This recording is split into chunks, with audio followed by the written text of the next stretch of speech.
Hey everybody, John Papola here. This is actually part two of a very long conversation I had with Bret and Heather. So if you haven't seen the first one, I suggest you check it out. But you don't have to watch it first. You can start right here. And right here is a good place to start because it gets pretty spicy. We talk about identity issues around gender and Heather's unique perspective on that. And she even turns the tables on me at one point and puts me kind of on the spot. So I don't think you're going to want to miss that. And without further ado, here they are. I first started to, because I sort of began my intellectual journey as like just an econ nerd, ultra hardcore libertarian. And so that also put me in touch with people who are on the Asperger spectrum, let's say, by definition. And one of the things that has exposed me to is a sort of techno solutionism mindset that is often, you find it, you go to the Bay Area and you find it in spades. And I can't help but recall this one conversation. It was with an entrepreneur who was working in AI many years ago. And I was starting to feel a little like worried and skeptical about the path that he was excited about. And I said, well, we have like a lot of young men who are sort of collapsing into playing Call of Duty all day and getting high and not doing anything with themselves. Isn't that like, I'm not sure if we want all of society to be like that. And his response was, well, no, we just need to turn that video game into like a protein folding game and then it'll be great. And he'll be, won't be unproductive. It'll be it'll be productive. And I guess this is the hardware culture layer, right? It's like, well, yeah, except that walking outside really feels great. And when you don't do that for a long period of time, you start to feel like maybe your life isn't worth very much. And I don't know why that's true, but it sure seems to still be true. And I guess that's what I mean. Like, that's the hardware part. That feels to me like that's the hardware asserting, being like, hold the phone, take off the VR goggles before you take too many pills. How do you think about that tension there? One thing that I'm prompted to think in response to what you just said is that I've been confronted at a conference twice, two different conferences, not academic conferences, by people, wealthy people who have made their wealth in business, who demanded of me why I thought it was so important that people get outside.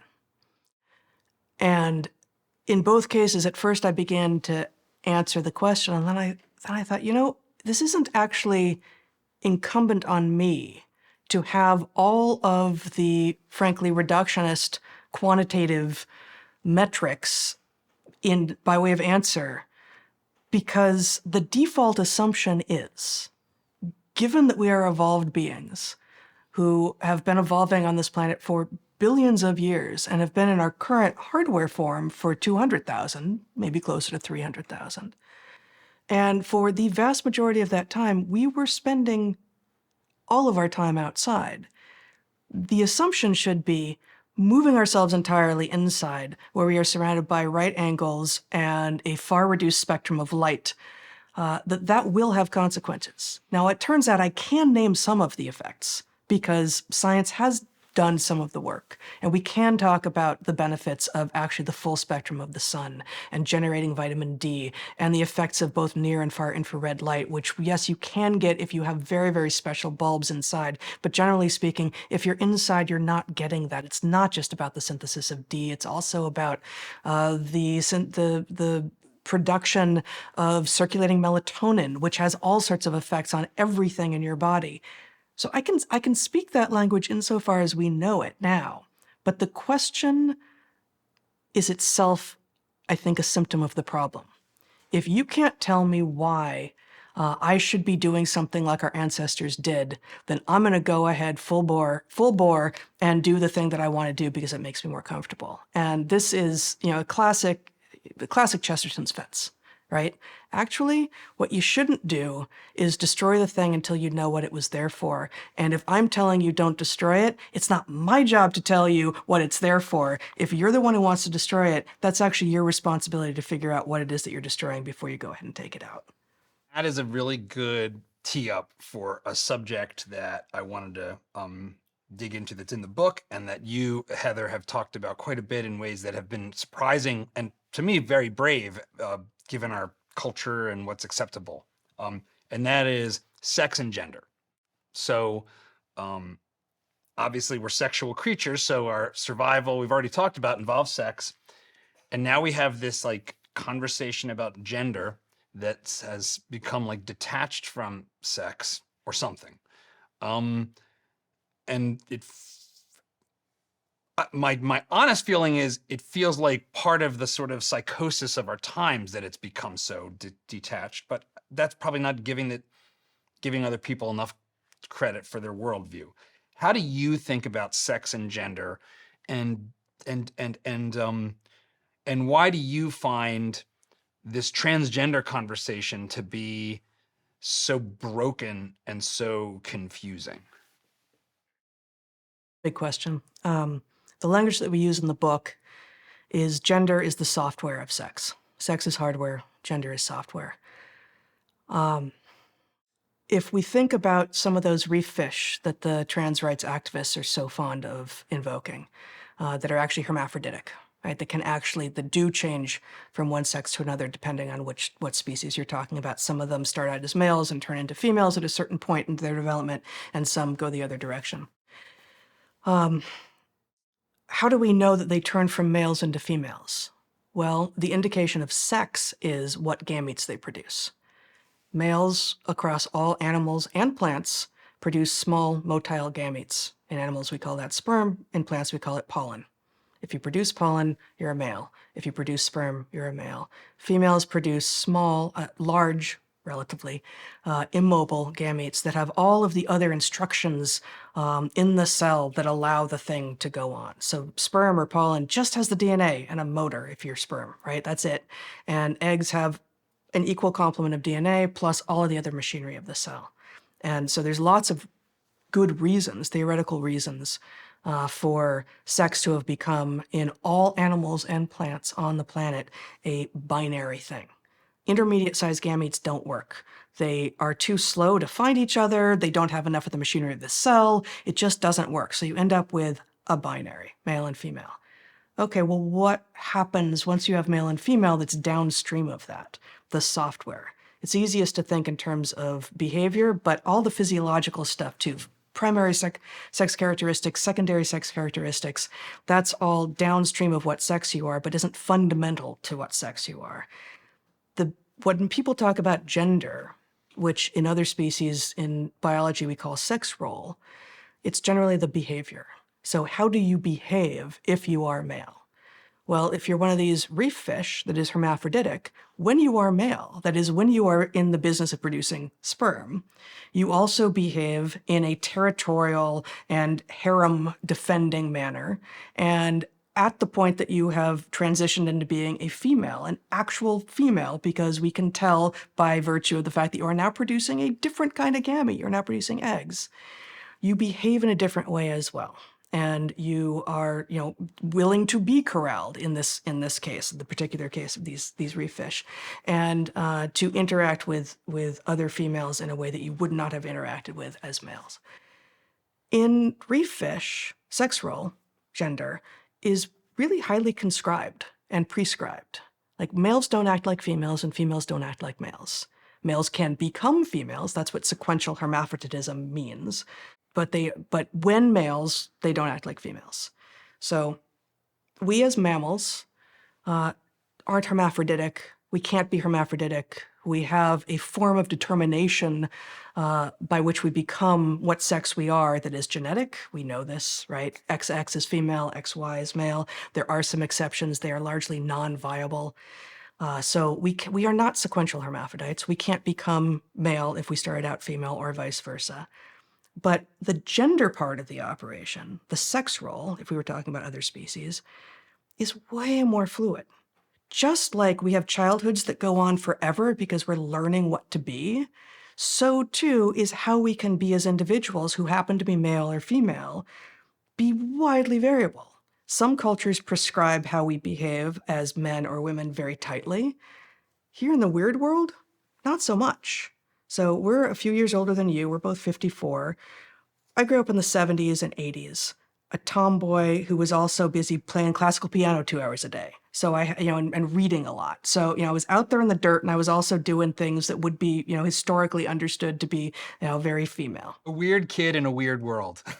A weird kid in a weird world, and no one in my sphere, myself included, ever thought that I was or wished that I was a boy.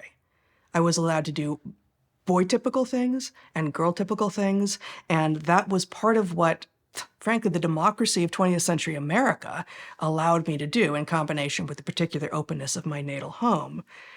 And none of that had any effect on whether or not I was or was not a girl. I was. As I have written, what do girls do? Girls become women.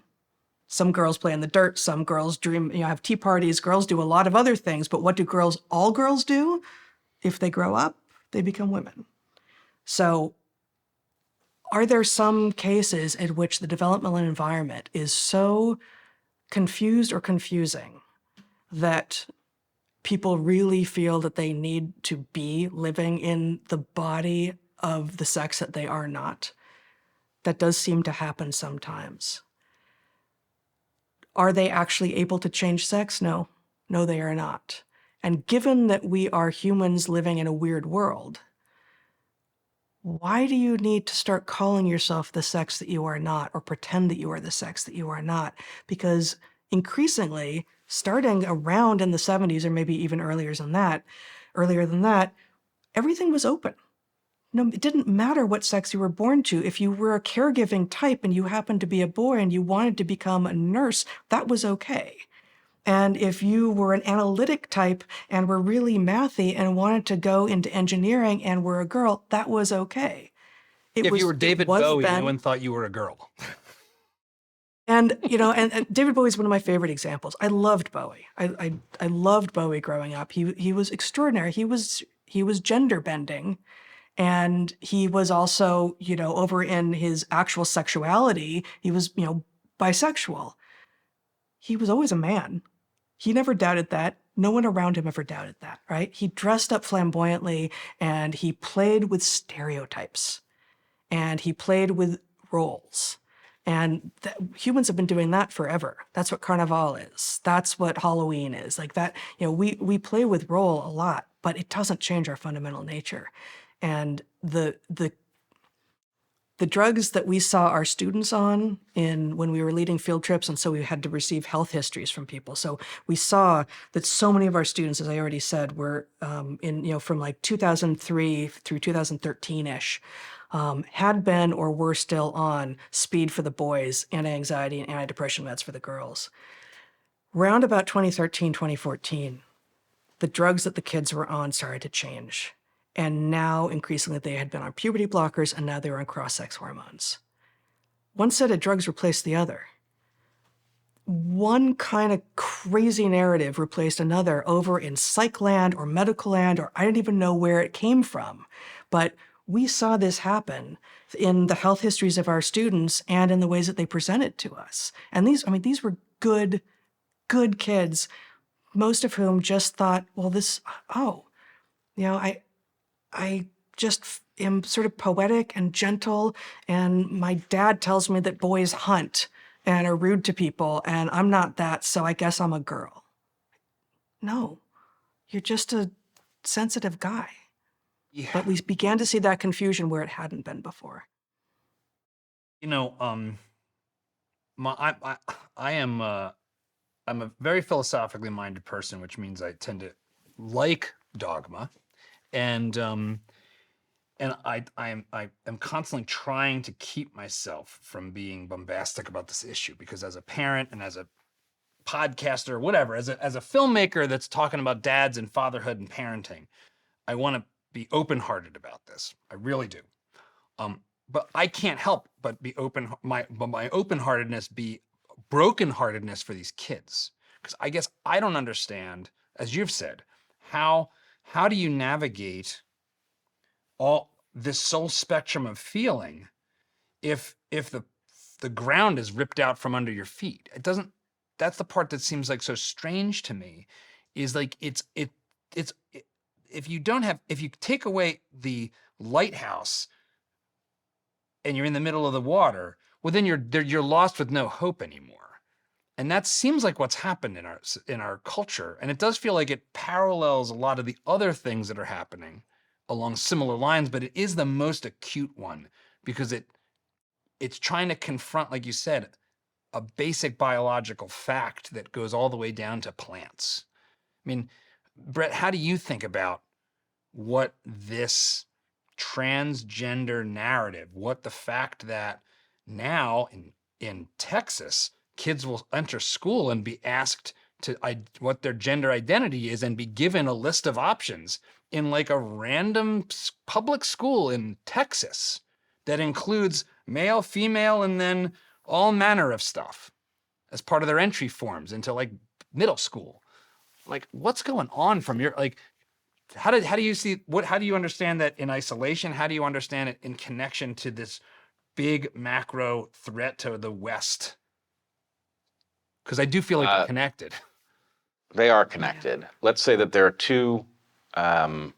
two main themes from the perspective of our obligations and these kids. One is an abdication of responsibility by almost everyone, right? We have an obligation to protect these kids from nonsense, and we are doing such a terrible job of it. And the other is just an outright betrayal. There is money to be made in many different ways by falsely leading these kids into imagining that they have freedoms that they don't. And frankly, as Heather points out, they don't need them, right? They were liberated to write their own script without changing sex, and leading them to believe that they didn't have that option and that the only way to address this was pharmacologically or surgically it's the height of insanity. But if we put it back in the context of the larger discussion that we're having, look at how this happened. You have this remarkable creature that is remarkable because so much of what it is has been offloaded to the cultural software layer. That is our superpower, and it's our vulnerability. It allowed for a kind of flexibility around sex that means that cultures can be radically different in the way they address the difference between males and females, and the individual can be adapted to any one of these situations. So that's a marvelous capacity. But we are so naive in approaching that, that capacity to be different that we get into the same trouble that we do with the light spectrum in our homes. How many years did we think that the purpose of a light bulb was narrowly just to illuminate the space so you could see what you were doing and ignore all of the questions of light spectra that had implications that, aren't just psychological. They go right down to immunological, right? How many times did you get sick because the light bulbs in your house didn't give you the right spectrum of light to make enough vitamin D to give you an immunity to the flu, right? So this is profoundly damaging stuff that we just didn't even have the language to talk about. Well, now, we don't have the language to talk about the profoundly damaging idea that your sex is something that you can choose. That's nonsense. And your point about plants, it couldn't be overstated. The fact is, male and female are different not because somebody imposed these roles on people. It's because the different size of gametes implies a different obligation to invest in offspring, which changes the entire spectrum of how you should think about your hazards and opportunities. And the easiest way to see this is to understand that inside of a plant, many plants have both male and female parts in the same individual. In the case that a flower has male parts and female parts, they disagree over how to view sex with a stranger. The fact is, the female parts are very skeptical of sex with stranger plants, and the pollen parts are enthusiastic about it. That's not for any reason other than the basic asymmetry in those gametes says that this is a sensible way to look at the puzzle. And it has been that way, apparently, for hundreds of millions of years. This has nothing to do with people, nothing to do with oppression. This is just basic biology. And if you don't understand that, you're not even in a position to enter this conversation. Let me just fill in. I think you said it, but I'm not sure it's totally clear. Like, why should the male parts be enthusiastic about any sexual opportunity that comes around, and the female parts not so much? It goes back to that big difference in the size of the gametes, that each, in the case of plants, grain of pollen cell, is a tiny investment. Send that pollen out to whatever shows up in terms of eggs, and it's not a big cost. If that egg turns out to be a rogue egg or the egg of a plant that's not a very good match, it's not very much of a cost. Whereas the egg, in deciding, we're speaking anthropomorphically here, but in deciding whether or not to accept any given pollen grain, that egg is, for a cell, gigantic. It's already a big investment on the part of the plant, and so eggs are more choosy about what pollen or sperm to accept for fertilization than pollen or sperm is. And that's the gametes, the bodies they're in, the same is true. And there are exceptions. There are sexual reverse species. There is polyandry out there where, there's multiple male mates for a single female, but those are the exceptions. The fundamental original inequality in investment in what the sex gametes are, it directly translates into what the basic strategies are, male versus female. And I would just point out that actually, if you follow this through, that in humans, we have software level adaptations, like, for example, monogamy, that change these basic parameters.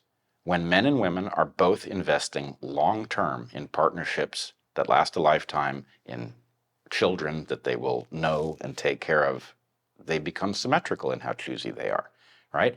Now, so this allows you to see, are men choosy about mates? Well, they're very choosy when they're looking for a life partner. They're much less choosy when they're looking for something to do for the evening. So that's exactly as you would expect it, based on this underlying biology of the asymmetry in investment that goes all the way back to a difference in gamete size that has nothing to do with people at all. I mean, the thing that is so, as you were describing the difference in choosiness, I couldn't help but just think about the studies that have shown the radical differences on like the swipe platforms, of which my life has been spared, thank the Lord in heaven. Where, the number of choices that a man will swipe, whatever the positive direction is, right, I don't even know, and say like, oh yeah, no, I like her. Like, women are like many, many multiples more choosy on Tinder and all these platforms than men in comparison in all the studies I've seen about this. I know like Chris Williamson talks about this kind of stuff all the time. I am thankfully long married and don't worry about it nearly as much. Monogamy. I want to get to monogamy because you spend time in the book, and it was an area that for your book represented the first time I really heard it through the evolutionary lens in a way that made a lot of sense. I just want to point out that as much as this may all seem very abstract, you can understand these differences very simply if you think about what should a pollen grain that blows off of a tree and lands on a flower on some other plant do? Should it try to fertilize that other plant? It has exactly nothing to lose, right? It has landed on this other plant, it might as well. What should that female plant think? It should be skeptical because another pollen grain might land that's better, and so it wants to know that that pollen grain is a good match. The asymmetry is right there. The guy trying to figure out what to do with his evening is different than the woman trying to decide whether to engage in a behavior that could constrain her for the next 18 years. And therefore, of course, birth control changes the analysis. Radically. It changes it profoundly. And there's nothing wrong with that. There's been a tremendous benefit in women being able to decide how to allocate their efforts and when to produce a family. That has been a major advance of civilization. But it undermined the basic logic that made things work before, which doesn't mean we should go backwards, but it means we should not be surprised that we are living in a world of sexual chaos because we took away one of the fundamentals and we didn't pay very close attention to all the stuff that was connected to it. Well, instead of encouraging more men to act like women at their best, it has encouraged more women to act like men at their worst. And encouraging either sex to act like the other sex at their worst is obviously not good for any of us. So it's impossible to hear your description of the pollinators and the male and female plants and not immediately hear like the most stereotypical patterns of, men and women, especially, in their 20s. Why does that pattern survive into human culture in the 21st century? For all the things that are changing, it still does seem to be the case that, men and women behave differently and that they behave in ways that sure rhyme with the plants you're describing. So why is that? In part, it's actually the reemergence of a pattern because all of the cultural mechanisms for discouraging it have been removed.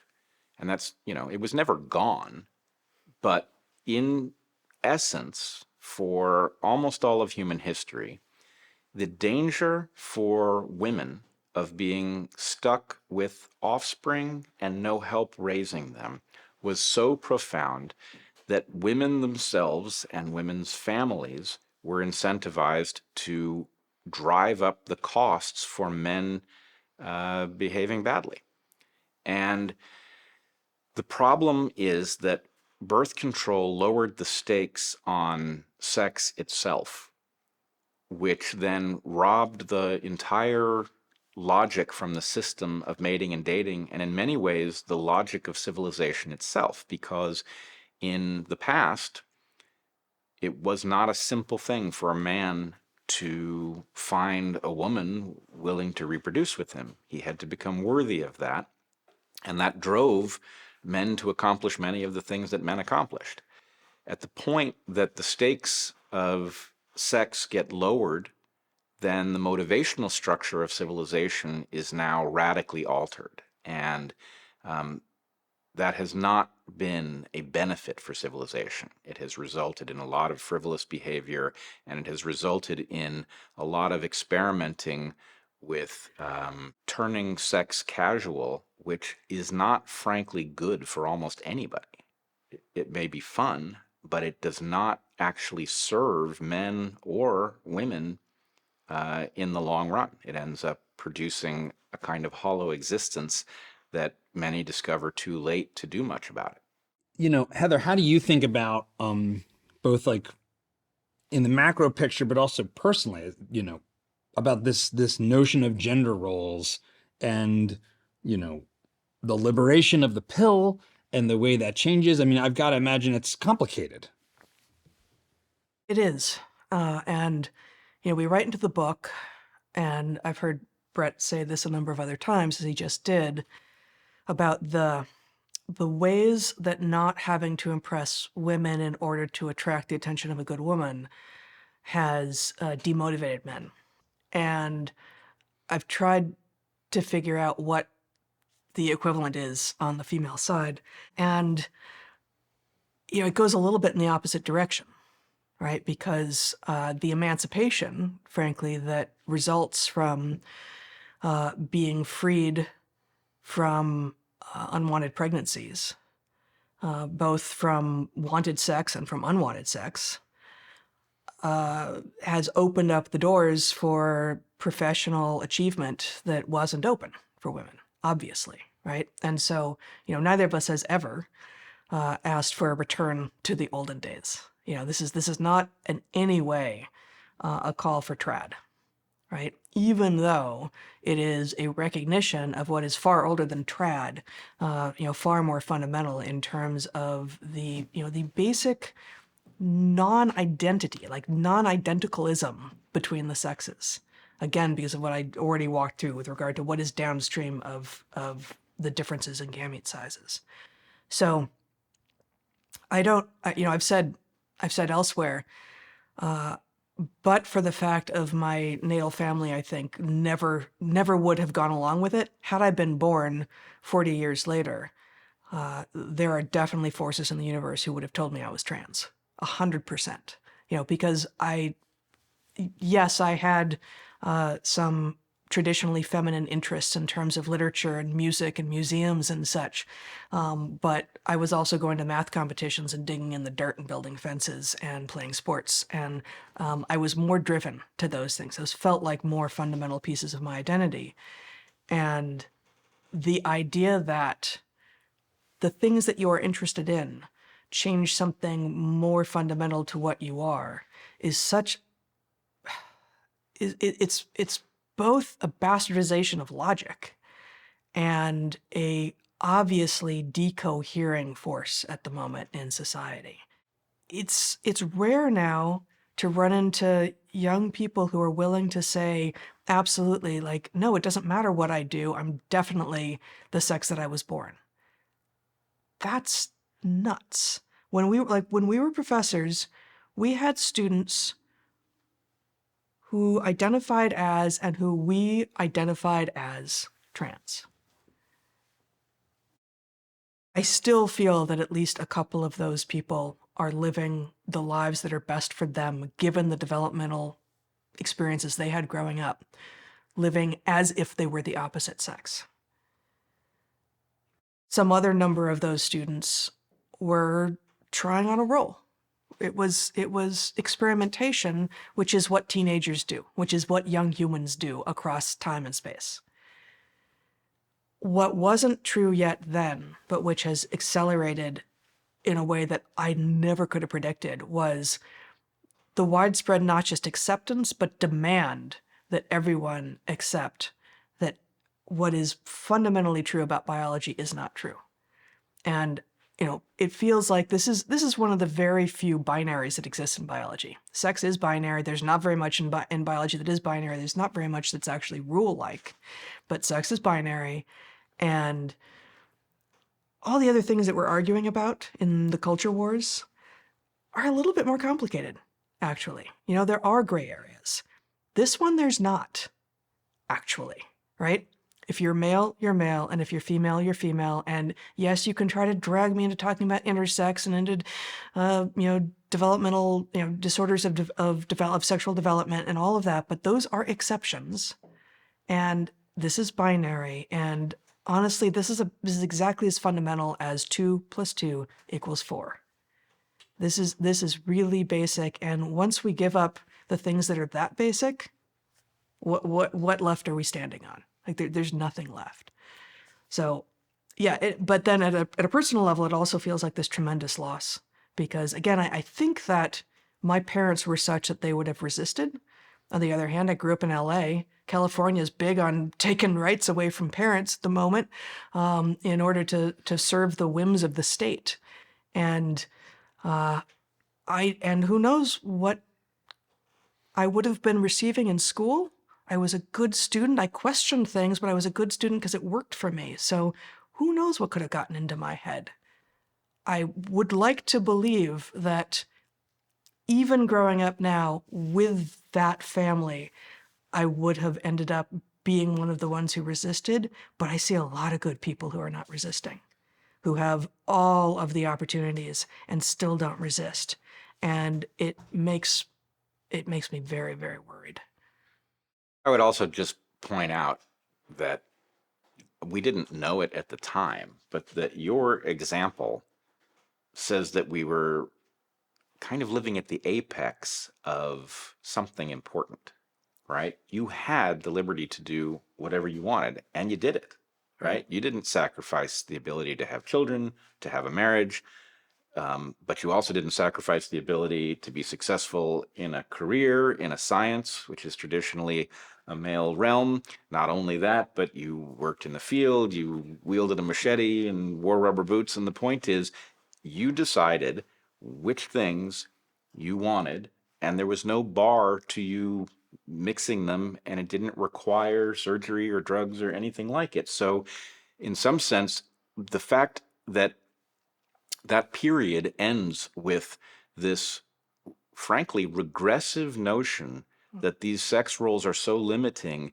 that you have to escape them with surgery or drugs is it is a tragic way to take the achievement of the liberation that was so real and to squander it on some sort of, at least a preposterous notion about how limited these things are. Yeah. I guess I would add one more thing. There's been much made about how many fewer women there are in science, and and that, really what people need are the role models, that look like them. And I'm not saying that can't be helpful, but it shouldn't be necessary, because how do you get started then? Like, how does Right. the person representing the demographic that doesn't yet exist in a thing get started if what you really need is to not be first? Doesn't make any sense. But it's also true that, of course, given what the sexes are and given what the history has been, that when you are a rarity as a woman in a field, you're more likely to run into things like harassment and such. And certainly that has existed. I think, through a combination of skill and luck, I never ran into that. I had a series of male mentors and some female as well, but my main mentors, beginning with my father, were extraordinary men who were good men who didn't expect the person with the skills and interests that I had to come in the package I was. My dad was expecting a boy. My major advisor, I was one of only 2 female students he ever had. We were colleagues at the time. We were friends with one another. And, we would joke with one another, like, Arnold doesn't necessarily know what to do with us, but he's not thrown by it. He's just, and I was the only one of his female students who was doing field work, like going off alone into the jungle and living for a long time alone in a tent. Like, obviously there's risks that are different there for a woman than for a man. Pretending that women and men are the same, which was kind of the version of feminism that was going on in the 90s, was foolish. And pretending that men can become women, or that if you want to go out into the field and work alone, then you must actually be a man and just be confused about what your sex is. Both of these are deranged versions of reality. So I was, again, some combination of luck and skill, had a series of male mentors who said, "Oh, cool, wasn't expecting that. Let's go. Like, let's work. I'm going to treat you. I'm not going to give you any breaks because you're female, and I'm not going to give you any handicaps. No handicaps in either direction. I'm not going to handicap you, nor am I going to provide you a handicap because of your sex." And yet we can also recognize that the risks in the field, the experiences that you've had, the questions you're likely to ask are going to be different. So that's one of the other things about science, especially in evolutionary biology, animal behavior. What the scientific method is supposed to do is reduce the bias sufficiently that the answers you get to the questions you've asked will be exactly the same answers that someone else gets if they ask exactly those questions in the same way. What the scientific method doesn't equalize, and makes no attempt to equalize and shouldn't equalize, is what questions you ask. And so the reason to want, for instance, diversity across sex and race and demographics in science is that different people with different experiences will have different interests. So I was interested, long before I became a parent myself, in the evolution of parental care and social systems and territoriality. And I was asking questions presumably in a somewhat different manner than you would have, right? Or that anyone else would have. But the answers that I got are hopefully exactly the same if I was doing the science right. So that too, like all the good mentors I had, female and male, could recognize, oh, cool question. I hadn't thought of that. Great. And maybe part of the reason you hadn't thought of that is because you're not me. That's the individual component of what it is to do science that often gets lost when we're told that we must follow the science, as if it's some, autonomous robot thing in the sky.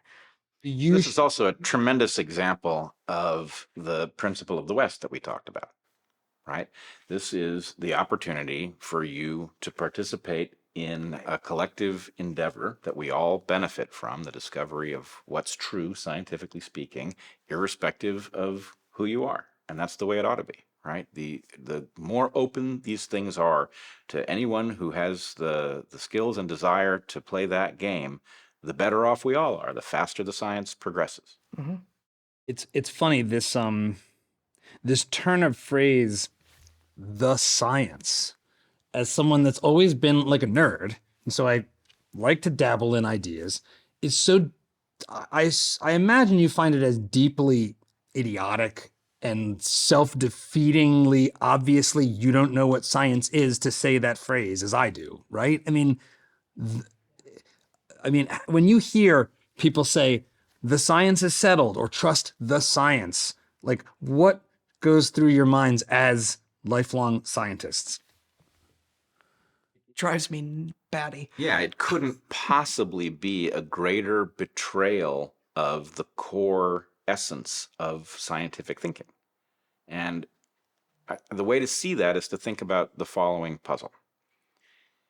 It must be true that every transcendent idea starts as a minority of one, right? To the extent that an idea arises somewhere and then takes over civilization, and then ultimately we all go on to accept it. It had to start with somebody who was not in agreement with everybody else. So if you have some rule that says, oh, what everybody else agrees on, right? Even all the degreed people, all the experts in geology once thought that the Earth was a young place. And it took Lyle to open this door, and now we all understand that the story of the Earth is not that. And so anyway, the idea is if you are one of those people who believes in the science, then you are freezing our level of knowledge where it is. You are preventing progress by deciding that anybody who's out of step is wrong. And if you understand what role science played in getting us to the achievements that we have to our credit, then how dare you? You can't take that from us. We are entitled, and that means you have to leave the fringe. Most of the people on the fringe are going to be wrong. That's true. But on that fringe, amongst all those wrong people, are the ideas that we will all ultimately accept because it will be transparently obvious that they are right? But that's not obvious now. So if you like progress, that is a principle that needs to be removed from discourse because it has no place. I would say one more thing, which is many who speak of the science is settled, follow the science, think of themselves as secular.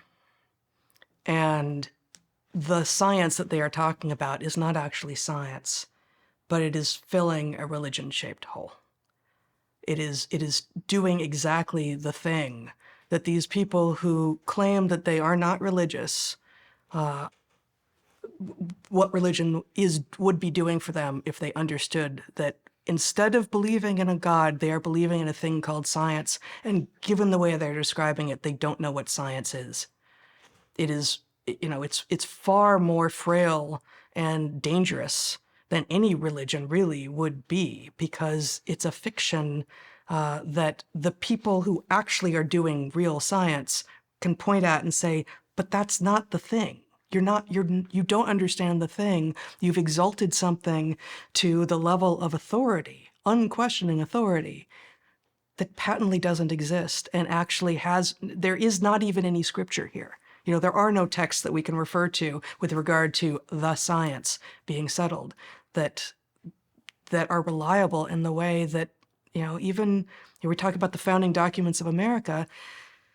The Ten Commandments may be outdated, but they still hold truths, right? There is nothing behind the science that the people who would follow the science have, because that is an entire fiction. And actually, if you think about this episode where Fauci says that to criticize him is to criticize science, there is no scientific Ten Commandments. But if you think about what the Ten Commandments are constructed to prevent, the prohibition against taking the Lord's name in vain, speaking on behalf of the Lord, this is somebody who ostensibly represents science, who is violating its most fundamental principle, which is that everything is falsifiable, right? He is violating science in order to claim its mantle, and we should have detected right then that this person, if there was anything that we could lean on as, science that, was so secure that it was worth us all believing in it, it certainly wasn't the guy who was declaring himself science, because that's the opposite. I am reminded of a book I read, I want to say 5 or 6 years ago, but that was published in the 90s by Jonathan Rauch, called The Kindly Inquisitors. Are you familiar with this book? I am. It's been a while, but Yeah. He defines, and I might not be able to perfectly remember this, but he had 3 pillars of what he called liberal science. And among them was there is no final authority. There is no such thing. Authority is actually a deeply unscientific premise. There is nothing about science that constitutes there being authority. There is no final Supreme Court you get to go to and say, will you make the final determination for me, guys and gals in robes? It's like, nope, it'll be true until we find that black swan or discover that weird thing where, wow, sometimes particles can become waves and all kinds of other crazy stuff that is false until it's found out to be true. I used to say to my students, science is not democratic. And this struck them as impossible, but we love science and we love democracy. How can they not be combined? And no, they're different. I do want to rescue, though, the idea of authority. There is no final authority. Absolutely not. And there's nothing in science that is so secure that it couldn't be upended by superior evidence. But it's not that we can't pay attention to anybody. But the point is, the authority that you have in science is earned. It is earned by being prescient. It is earned by having predictive power, right? So there is authority, but it's provisional. And all of the people who we would once have considered authorities because the insight that they brought did have tremendous predictive power, they were still working with models. And those models get better over time, right? But, Newton wasn't a fool because he believed something that we now know to be false. He was a genius, even though what he presented was a model that was extremely useful within limited bounds, right? We still even teach it, even though we know that it's a model that is incomplete. So anyway, authority exists, but the point is it can be earned and it can be lost. Yeah, a friend of mine, Alex Epstein, has a book. He focuses on energy issues and climate, and his new book, Fossil Future, talks about this as it relates to the public narrative around climate change. And I don't want to linger on this too much, but he has something that I think is really powerful, and I think it speaks to the beginning of our conversation about elites and these sort of meta-narratives that are at work. And that is, he says that, look, we appear to have an information system, academia, the media, and the incentives that surround it, that take underlying research that is fairly inaccessible to people and systematically bias and misrepresent it until we end up in bedlam. And so what we end up with is a mistrust of expertise on the basis not of what actual experts are saying, but on the basis of what this information knowledge system summarizes for us. And his example is the IPCC's underlying scientific basis reports don't indicate we're going to be dead in 12 years or 75 years. In fact, they say even in the worst case scenarios, humanity will per capita be richer in 2100. But the second you get away from the underlying report, you get to things that are instantly bombastic. So the Summary for Policymakers has talk of crisis and catastrophe. And then you end up you end up in hell. You end up with like 20-somethings getting off their job at Starbucks and gluing themselves to the ground while burning a baby carriage in the streets. And it's like, how did you get to, I'm so anxious about climate that 40% of 16 to 25-year-olds say they don't want kids because they're worried about climate, when the underlying experts who actually, even imperfectly because it's predicting a complex system, none of them are saying we're all going to be dead. Like nobody's saying we're all going to be dead that devotes their lives to this. It's only all these secondhand dealers of information in the middle. And I feel like you've had to confront that head on in the work you've done on multiple fronts, especially, talking about COVID policy and the rest. It's like, how do you think about this information system that is distorting what we understand to be the scientific method? Like these people, processes, incentive institutions that are standing in the way of the public understanding what science really is and what expertise in science really is. And like Richard Feynman, like knowing how hard it is to know something. Well, there are a number of pieces to this puzzle. One, you don't even really end up in hell. You end up trapped between hells, right? You have the abuse of scientific authority in order to sell garbage policy or totalitarianism. And then you have the reaction. Once people start detecting that they're being manipulated, then they abandon any belief in anything in that area. And Heather and I have been very active about this, where we know firsthand from decades of work that we have serious environmental problems. But we can't convince many of the people in the conservative movement of this because environmental problems have become synonymous with climate change, which everybody is aware is being used as a bludgeon, which doesn't even mean there's not an underlying truth at the bottom. It's hard to know.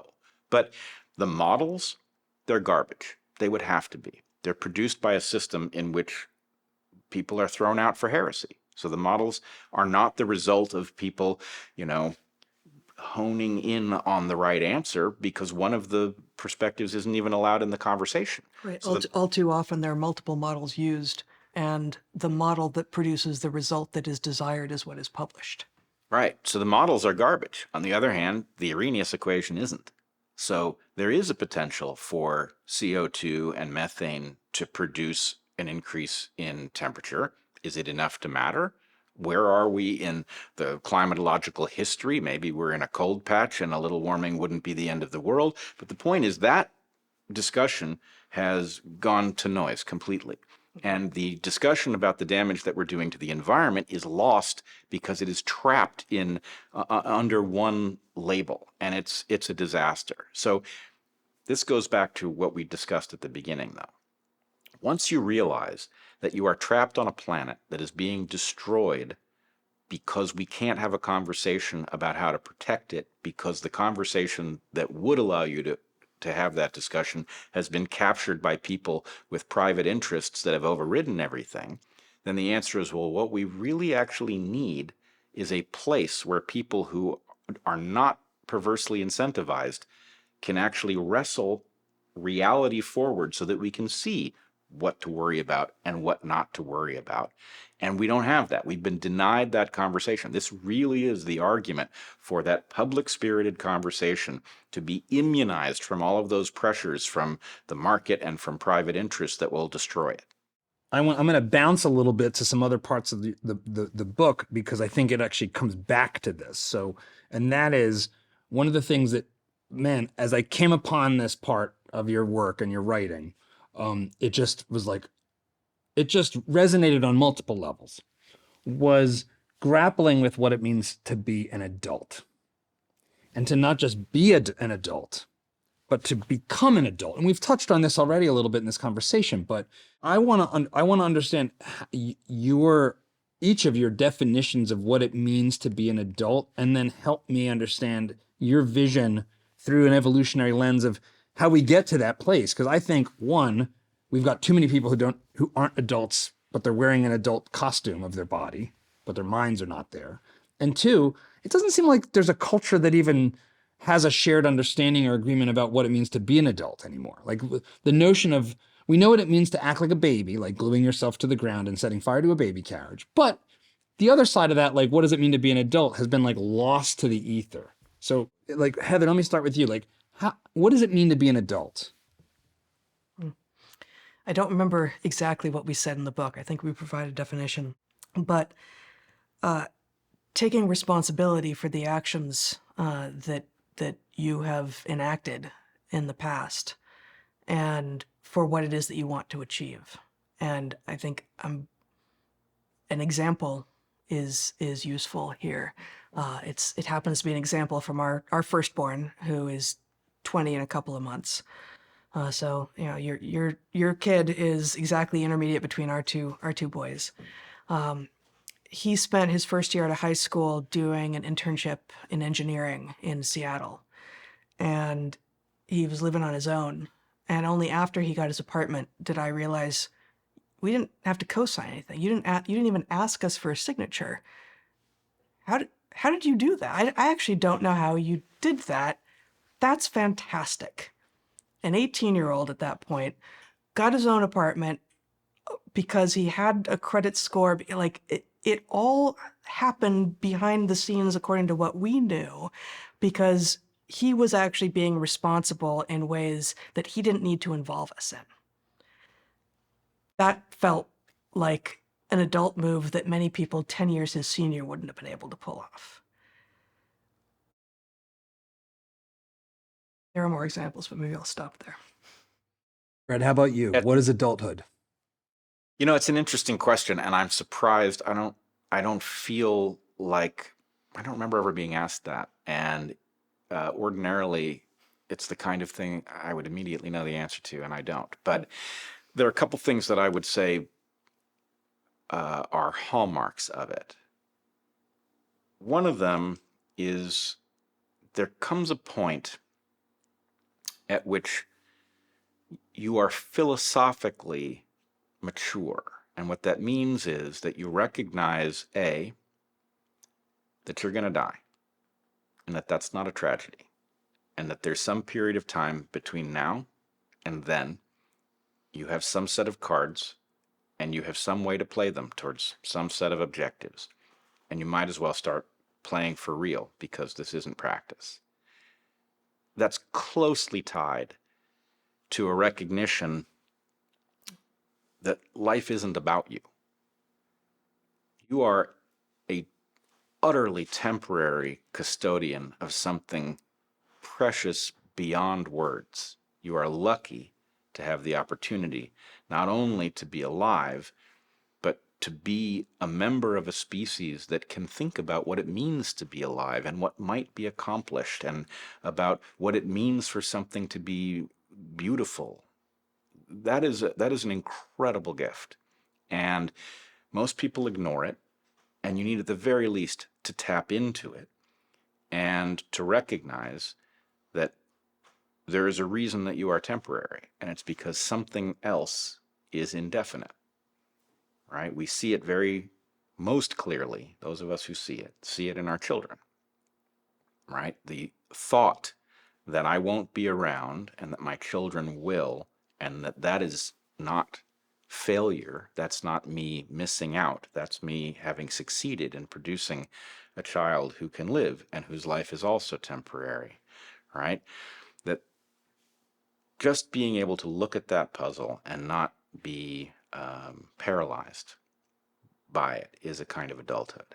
And the other thing is tied up in the Hopi saying, we are the ones we've been waiting for. We are, as we discussed earlier, caught in a terrible conundrum as the civilization that has made all of the freedoms we have enjoyed possible is in terrible jeopardy, and we can't even agree on exactly what's jeopardizing it. That's a frightening predicament to be in. And the question is, well, are you going to take the cards that you hold and play them to maximum effect to solve that problem, because you have kids, because you may one day have grandchildren, and because they are depending on you? And I don't know, maybe there are layers to adulthood beyond that, but I think some recognition, I think some people actually see it in Carl Sagan's Pale Blue Dot speech. But some recognition of your simultaneous insignificance and capacity to make things better in some way that actually matters is where it's at. May I add to what you said? You're speaking to a loss of the sense of immortality and hubris that characterizes childhood. That transition out of hubris and immortality is part of what makes you an adult. It is easy to do that once you have children, relatively easy. We were in our mid-30s before we had children, as are many professionals, right? As are many professional couples. I wouldn't change that in any way. I was busy wielding that machete and, in the jungle throughout my 20s and doing research. And there was meaning to be had from that work. It felt useful and important and productive and creative. But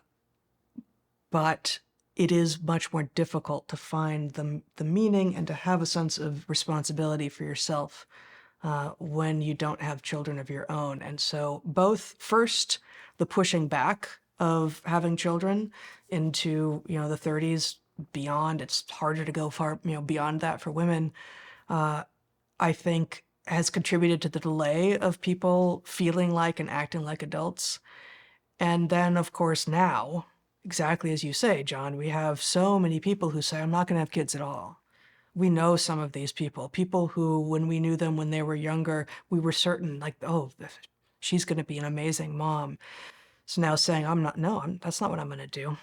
Partnered up with a wonderful man. No, we're not going to do that. It is a scourge. It is a confusion that is closely related to the trans confusion. But it is coming in the guise of, yes, this is to save the planet, right? It is often in this language of like, because climate change, or because there are already too many of us. And, one of the things that I've been saying is, we have two population problems and they go in opposite directions, but that does not mean that they cancel each other out. There are more people on the planet than it can really accommodate if we are to all be able to eat the diets that humans should be eating and breathe the air and drink the water that we would like to be breathing and drinking. I think we probably disagree on that, but that's okay. Fair enough. But there aren't enough people being generated in the places or with the opportunities to produce the insight and the innovations and the technologies that will allow us to live in potentially greater densities than I think that we can now. We'd been coordinating to get this conversation on the books for a while, and it's come at a very perfect time for me, because I've spent the past 2 weeks, and you could say actually like most of the year, grappling with something that was an experience I had, which is that when my son was born, I was 28, and he was an accident, so it wasn't planned. I mean, in fact, my wife and I went off to Thailand for what was going to be a vacation, and we got engaged, and then we came back, and she was pregnant. So we we turned our what's the time between the marriage and the honeymoon? Ours was so short that I don't even remember the name of that time that you call it. Your engagement. It was like 3 months. We were like, okay, we're going to make this like a film production. We're going to get this thing on track. And the thing that no one told me would happen about all kinds of people always talk about, oh, you get matured because as a man, you adopt responsibility. Both of you, perhaps, if you're both working, you're breadwinners now, that has all these positive effects. Jordan Peterson talks about this stuff all the time. That I was already a pretty responsible, ambitious guy. That wasn't remotely interesting. The thing that was so interesting to me, and the thing that when I tell people that, they're like, I've never really heard that before, is when my son was born, it was total liberation. And what I mean by that is, and I think this is one of the things, maybe I'm just projecting, but I think we're struggling with in our society, and we load onto our identities a bunch of nonsense. Our career ambitions, our politics, our ideology, our activism.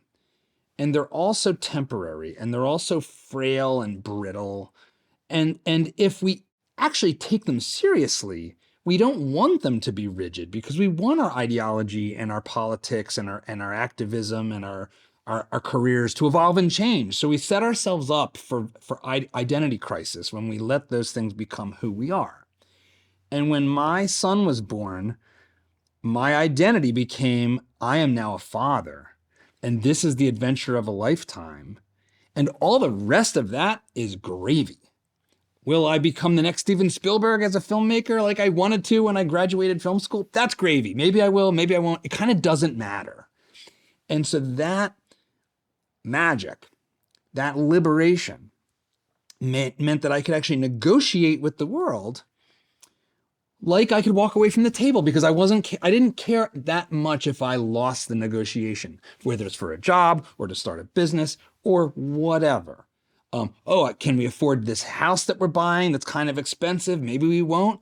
Am I a failure if I have to sell my house because I don't make enough money? Like, none of it, that's all gravy. We could live in a trailer.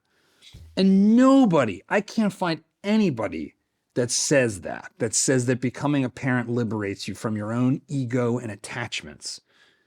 But other than Viktor Frankl, indirectly in his book, Man's Search for Meaning, because he says we always retain the final freedom to decide how to respond to our circumstances. And that's what my son gave me. Oh, I can choose how to feel about this. I'm not like a lower life form automata that just responds to stimulus based on my gene coding. I get to choose how to respond. I guess, that's my little soliloquy. How do you, did you have an experience like that? Does that resonate with you? It's not identical, but what I often tell people, and I do think if there are people who shouldn't have kids, there are people who don't have the program for it. And the problem is that I don't want people to have kids if the kids aren't going to be well taken care of by parents who love them. But in everybody else's case, I think they should.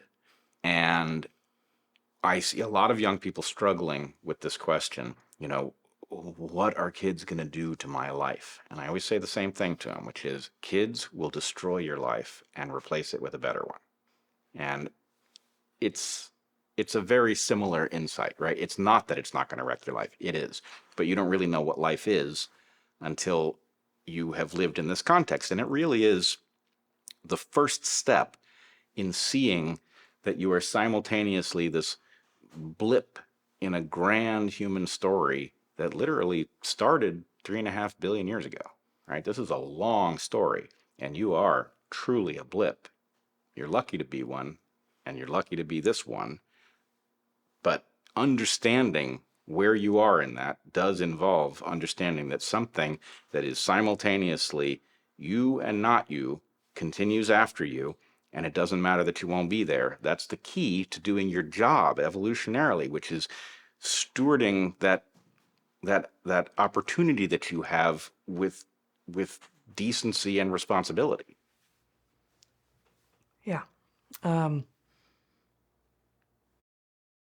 would just add to that personally, I was interested, as I said before, in the theoreticals of under what circumstances does parental care evolve? Under what circumstances do organisms become ones that just produce lots of kids and never see them again, and become ones that are induced to care for and thus form relationships with them?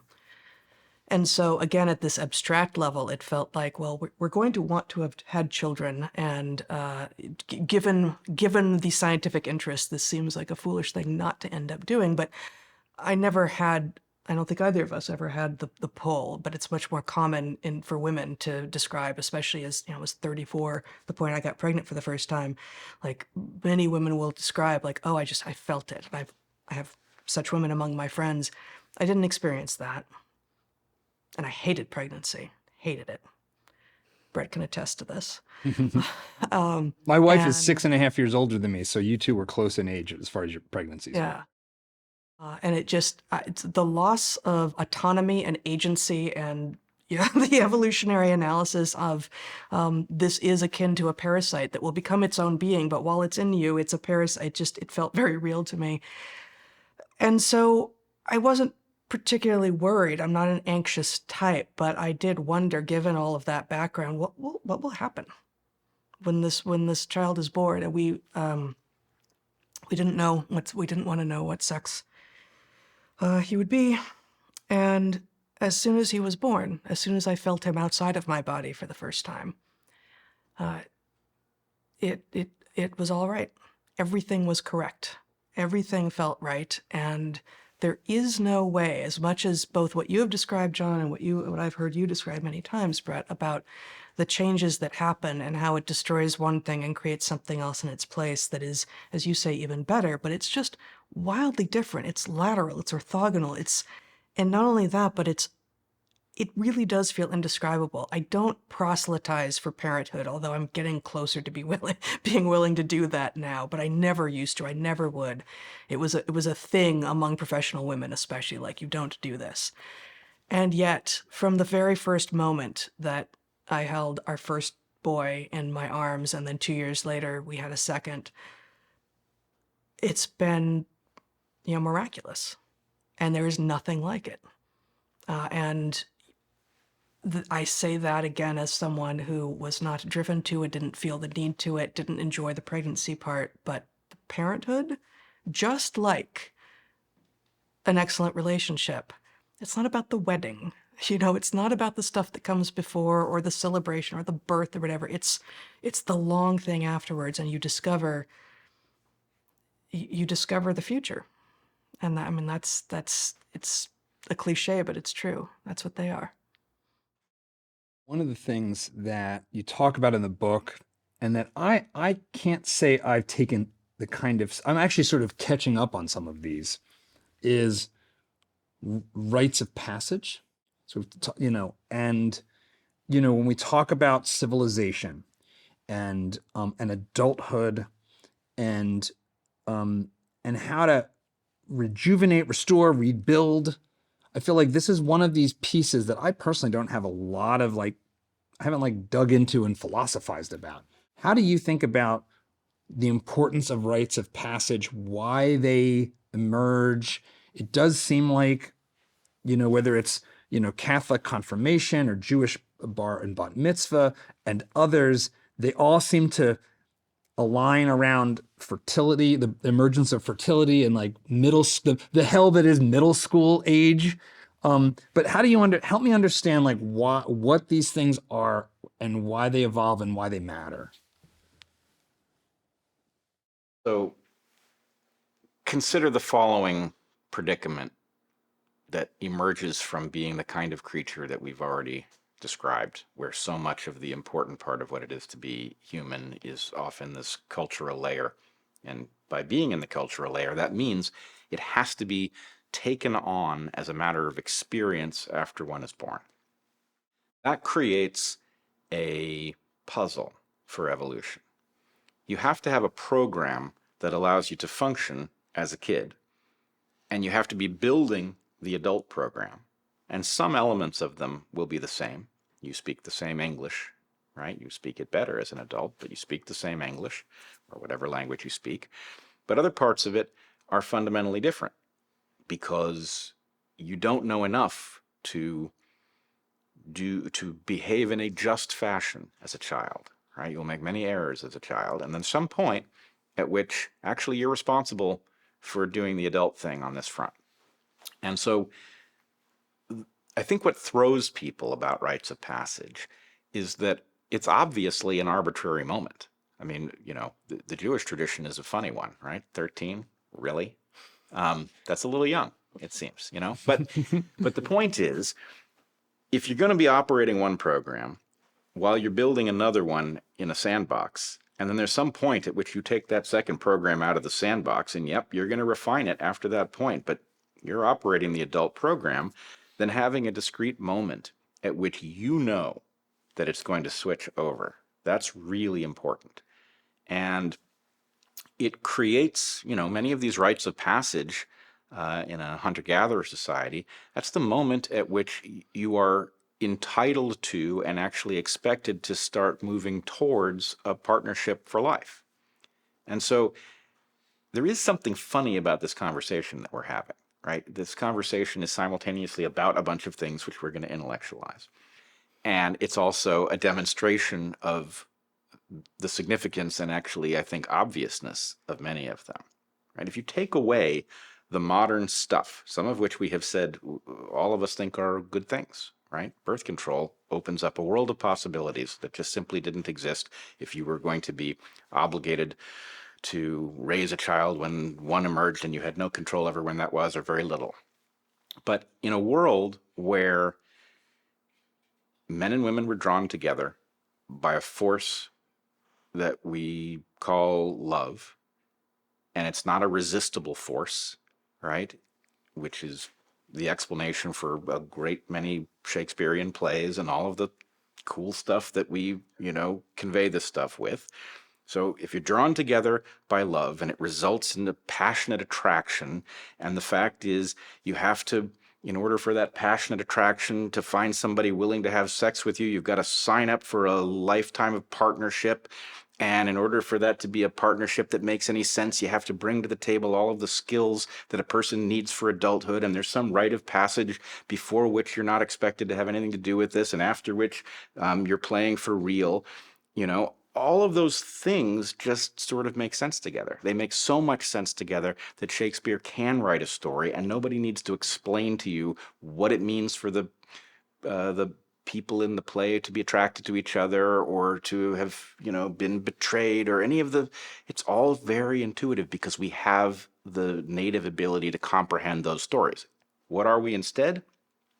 We're a technological species that has total control over when and if we produce offspring. We can intellectualize the question about whether we should, based on what it will do to our quote unquote life, whatever that is, right? That's absurd. And it's too much power to have. You're not supposed to have the ability to choose whether to be a functional adult or not. You're supposed to be driven to it, because not being functional is supposed to become damn uncomfortable as you get older. And becoming functional is just a better choice anyway. And then you can, pull your weight in your community. It's all supposed to be intuitive. And the technological reality we live in, where we are literally staring into your face more than 1,000 miles away through some bizarre structure that nobody here understands, right? Who could possibly build if we were dropped onto an island? We couldn't even build any part. No way. You could give me 10 lifetimes, I couldn't figure out how to build that thing, right? Mining the ores, who knows? So anyway, the point is we have hurtled our way into an absurd circumstance where we have to understand what's going on in order to make fundamental choices like whether to partner, whether to keep our sex for a lifetime. We're not supposed to be choosing that stuff. It's supposed to be obvious and not need discussion. Heather, how about you? Any more to add? Well, You've always got good stuff. That was a great soliloquy. One thing, rites of passage, which we did not bring to our children, nor did either of us have, feel important because they make explicit these transitions, because they point out to you and to your culture and to the population in which you live, okay, now you have both the rights and responsibilities of the adult. And in almost every society, those rights and responsibilities are somewhat different if you're a man or a woman, but otherwise, now you're an adult.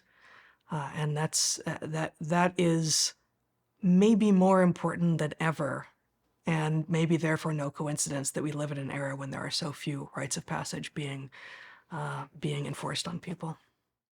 We've spent a long time together, and I know we're heading towards your time being up. You don't think we're going to die, do you? When I think about your worry that started us off, and my worry too, I think all three of us, that we are on the precipice of something. I increasingly find myself focused on something that you mentioned a little bit offhandedly, which is that our culture invented these things called religions. And those of us that believe in them, I'm Catholic, and I'm getting, frankly, more Catholic with every day that passes by, that this is something that dispensing with it turns out to perhaps be a fatal blow to the other pieces of the puzzle that we take for granted as enabling all of this stuff. And I'm like rediscovering like Burkean conservatism in my 40s in a certain sense. And I'm just curious because I hear a little bit of that in what you've already said and here and elsewhere. But how do you think about that? How do you think about the role of religions, especially the big ones, the old ones, that all say pretty similar stuff in this moment? And can we save Western civilization or just civilization writ large without that piece of the puzzle? This is going to be a stretch for your viewers, but give me a little leash here. Please. The re-embrace of religion makes a tremendous amount of sense. We are so far off track, and it's so obvious. And atheism has something to do with that. I don't think atheism is the cause, but it took the safety off the gun. And civilization has now run away into this hyper-novelty spiral that it's literally destroying us. You can see the individuals are not well. The civilization is not well. This is going to end badly. It is absolutely natural, and I would imagine that if we had the ability to look back into history with sufficient resolution, we would see that there is a retreat into orthodoxy at the point that you find that your civilization has gone nuts. And I think even in what little I understand of the sacred texts, this is discussed, right? That, Sodom and Gomorrah are something, and the idea is there's something to retreat to when a civilization has lost its mind. So it's not surprising that we would see this re-embrace of these ancient traditions. Here's the part that's going to be a stretch. We can't do it, and we must do it, right? We have to get out of this spiral. We absolutely have to. It may well be that the best tools we have are ancient wisdom patterns that our ancestors knew, but we can't return to them because we don't live in their world. And that's the problem. So really, I think the question is, can we embrace the need to retreat from our hurtling into chaos? And can the religions figure out how to, I wish I had a better word than modernize, but can the religions bring themselves up to date for a world that their authors didn't know anything about either? And that is not an easy trick to do, because when you look back at an ancient religious text, which we regard as the product of evolution, right? It is a compendium of wisdom that was built by an evolutionary force that pruned the wheat from the chaff. It is not up to date to modern circumstances. That said, there's nobody on earth who can look at those texts and say, here's the part that's still relevant as written. Here's the part that's relevant, but it's written in such a way that you'll derive the wrong lesson from it. And here's the part that has become toxic because the new circumstances are radically different from the old ones. There's nobody on earth who can do that job. It's Chesterton's fence all the way down. And so when you're faced with that puzzle, we have to agree on some fundamentals. We have to agree on what the objective of the exercise is, right? I would argue the most fundamental objective, we don't go extinct. Second most fundamental, we liberate people meaningfully as much as possible. Beyond that, there are a lot of questions about what structures are net positive, what structures are net negative, and there's no ancient tradition that's up to the challenge as written. If we can all see that, if we can understand that you can't go back, you can go some degree back, some places yes, some places no, we are going to go forward one way or the other. And we have a lot of control over whether we go forward into hell or we go forward through the adaptive valley into some better future that we can't really envision from here. If we understand that that's the puzzle, and we are careful about our embrace of tradition, recognizing that it's a natural moment for that to be arising, then there's a lot of hope. But if we're going to embrace the orthodoxy without recognizing that it's not a good fit for the 21st century, if we're going to abandon it and hurtle headlong, I don't see much of a future for humanity. I think both of those are fatal errors. Well, I actually have a question for you, in part because we have a number of friends who do not have faith, as we do not. And these number of friends increasingly say things like, I wish I believed. I wish I had religion. And I don't quite know what that means, but I've heard it from a number of people at this point. And I think that we live in a way as if there is a moral good, even though we do not believe in an external force that is imposing it. And I wonder, you said that you feel like you're becoming more Catholic every day. What does that mean to you? Like, how does that manifest, or how are your beliefs or your actions, or is it one or the other, that are becoming more Catholic? I'm trying to wrestle with what people mean at this point when they Yeah. say, I am Yeah. religious, or I wish that I had faith. So, I offhandedly will say I'm like the closest thing Christians can be to Jewish, which is I'm 100% Italian and raised Catholic and went to so like the being Catholic is like is woven into my genetic lineage in a certain sense. It's like the Pope is in Rome. We're actually sending our son to Italy for college, and to Rome. It'll be a short trip to the Vatican. So to answer your question, it's a couple things. So first, very tangibly, we made a bunch of education choices for our son that were very active about all the things that you write about in your book. We put him in a Waldorf school when he was little and did no media until he was, pretty old, relatively speaking. And then we've moved him around multiple times. But one of the things that didn't happen is he didn't get confirmed. He got baptized when he was born, but he didn't go through any of the other religious parts of the Catholic sacraments. Catholicism's got a lot of doodads and a lot of rituals. And so I'm actually every Sunday going with him for several hours to this adult rite for him to get confirmed. It'll actually happen in April after Easter. So that's a tangible thing I'm doing. And what I'm finding is it's pretty amazing. It's amazing to be there with him.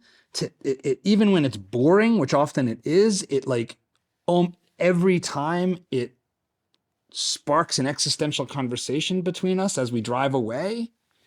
And the way I think about it increasingly is on multiple levels, because I'm like as I think you could tell, I'm like a cerebral guy.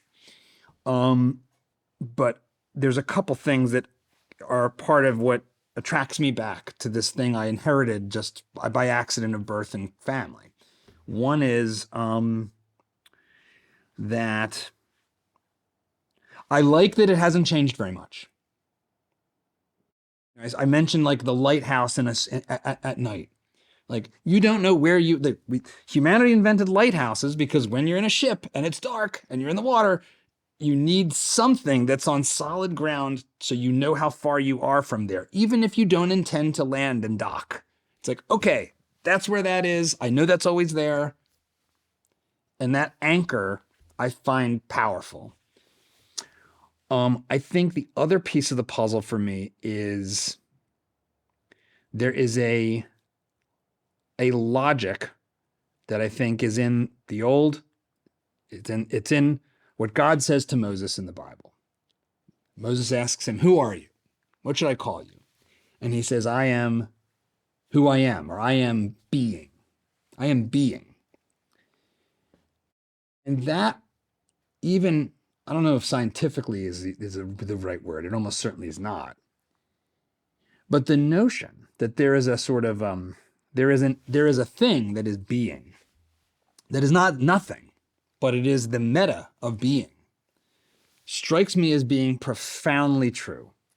In the same way that the number two is almost an adjective. Or two books, 1, 2. But there is a number two that is an abstract thing that is both real and also not real. And what does that mean? That that there's this thing, number two, and we can use, or any number for that matter, and we can use math, and it's like, and that it works. Like, it's completely crazy that math works. Like, math shouldn't work. What's that mean? And I know I'm like way off the reservation, and Bret, your brother, would probably have all kinds of stuff to say about this as a mathematician. But I look at all that and I say, you know what? I'm doubling down, man. I'm doubling down. I can see where we are. And you know what? God, thank God that going to mass actually feels nostalgic. So I actually like it. And it's a meditation. And you know what? I don't see any conflict between science and faith at all. These are two different lenses on two different planes. You know, I went to 12 years of Catholic school. Evolution was taught. There was nothing unscientific about it. And then the other piece of the puzzle too is I think one of the things that impacted me so much about 10/7 and so much about I have a deep connection to Judaism by way of my Catholicism and my relationships and my friendships. And I see this unbroken brotherhood that is, I think, the bedrock of why we're here still. And I want to be a part of that. And why not be a part of it? I think I'm only here once. So I'm going to just go with the thing that seems like it, makes sense. And, if I'm going to be Christian, why not be the OG? Like, none of those are, you asked, so I'm taking the liberty here to lay it out. But is that persuasive to people? I don't know. I watched this video about, you've mentioned fractals several times. And there's this great video, and it's got a provocative YouTube clickbait title, like the math that no atheist wants you to see. And it's just the Mandelbrot set. And it's a mathematician who is also a Christian zooming into the Mandelbrot set. And so the Mandelbrot set, for people who don't know it, you should Google it, is basically like this visualization of a very simple equation that plots dots on a graph. And when you run it through a computer, it gives you infinite emergent complexity that is also beautiful, none of which makes any damn sense. It doesn't make sense why a simple equation would give rise to infinite complexity that doesn't repeat. You zoom in and it looks the same, but it's slightly different. You zoom in on this little tendril and now it looks really different. And, oh, what's this part over here that looks like an ocean? And, oh, these spirals look like about 1,000 other things I see in nature. And so that's like all in my head. And then there's this other piece of the moral puzzle, and then I'll stop talking, because as an interviewer, this is like, I shouldn't be doing this much, but you asked. And I think this might be a good place to end our conversation. And I'll just give you my take, and then I'll ask you for yours.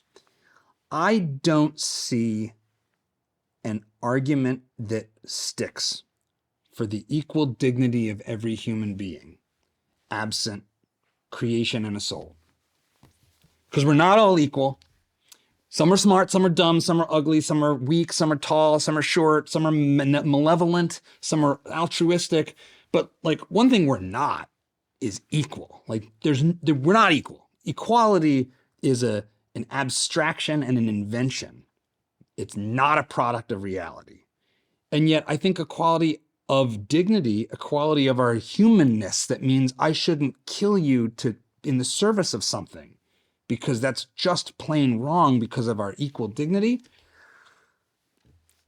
I have tried to find a suitable non-religious justification for that, and I don't see it. And utilitarianism doesn't stack up because you can't measure utility. So it's like, we've got an equation for what is good. How do you measure it? Well, we can't. So, okay, well, great. But that sounds like nonsense. So that's my long-winded answer to your question. I mean, you can react however you see fit to my diatribe. But my last question would be, as in this whole conversation, as biologists, as people that study evolution, how do you understand the justification for the equal dignity of every human being? I don't know how to answer that last question. I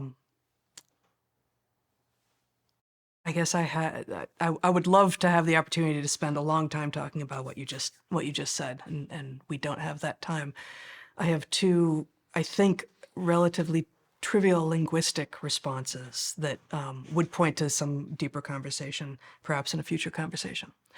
The rituals that you're going, the Catholic rituals that you're exploring with your son on a weekly basis now, point to, what must be the shared etymology of rites of passage and ritual.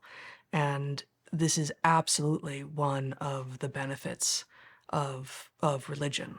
And when humans have tried to create that kind of community with enforcement of rites and rituals in the same way, absent religion, they normally fail. And so there is utility, whether or not the utility emerges from something that is actually manifestly real in the universe. There's utility in having the authority implied that says, actually, it's time to do this. You must do this.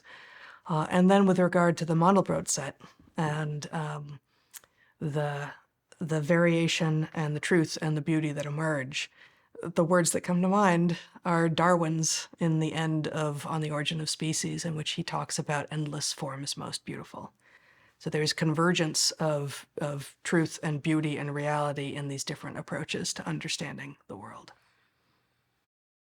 Well, interestingly, I'm not even sure it's an analogy, because Mandelbrot was motivated to innovate fractal math because of its inadequacy for fundamentally biological questions. And so, anyway, it's there very directly.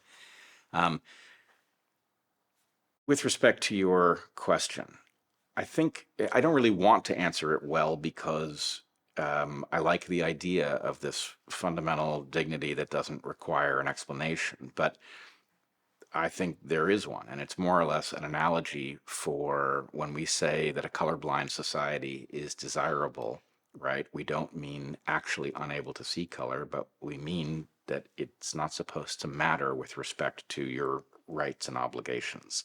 And this is the same. A psychopath doesn't have equal dignity as far as I'm concerned. They have lost it, but they were entitled to it before they became what they were. I do want to wrap up, though, by pointing out that in our book, we describe that human beings, in order to get from one niche to the other, have a dual mode, that we go from a cultural mode when our ancestors knew well how to exploit a habitat and how to be, into a conscious mode when we're in an environment we don't understand. And so my point about we have to embrace some of what we've been while being open to innovating something that we haven't yet been is an invitation. And the tool that we describe involves a distinction between the sacred, things that are so fundamental that you dare not mess with them at all, and what we call the shamanistic. And the shamanistic is the experimental side of something that is tied to the same structure. So the way religions modernize themselves is that they have this shamanistic side that innovates and discovers what has to be added to the religion to update it for the new realities. You could make the argument that Christianity itself is a shamanistic update to Judaism. So where are we? I think we are in the moment where we cannot embrace the orthodoxy so absolutely that we abandon the obligation to figure out how to modernize these traditions. We need the shamanistic element. It is that moment, and if we don't do that part, we may save ourselves in the short term, but do ourselves in the long term. I have a question you can answer quickly. I end every conversation with this, and this has been I've been such a fan of both of you and your contributions to my own thinking that it's been a real honor and a privilege to have this conversation. We call this Dad Saves America because I believe, as men in particular, it is a role that the saving of America requires. That we can't get there from here if we as men don't embrace the heroic nature of being, the heroic role of being a father, but the heroic role also of just being an adult and transmitting that to our kids. How do each of you think about your role in the American story? Brett, go ahead. I'll direct it at you first.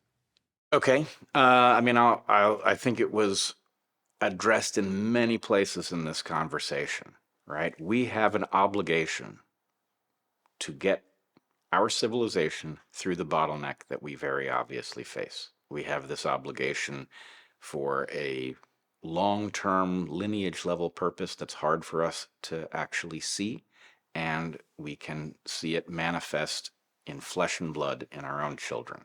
And that's good enough to the extent that we understand that our kids are in danger and that we have to fix the structure that they are depending on in order for there to be a future at all. That's the job, and anybody who doesn't see it needs to look harder. Heather, how about you? I think that's right. Traveling far afield in my 20s, sometimes with Bret, sometimes independently, made me an adult, honestly, and also made me a patriot. And it's not that I thought America was evil. I wasn't one of those people before that, but I didn't understand what all it brought to the table. And seeing some of the alternatives out there brought reality home, and I think that may be one of the themes of what we have been doing when we were professors, and now that we are communicating with the world differently. Get out of your own self long enough to recognize the outstanding value of what it is that we have in the United States and what it is that we are risking with what we are doing. Brett, Heather, thank you for being on Dad Saves America. This has been a pleasure and a privilege. Thank you so Likewise. much. It's been great.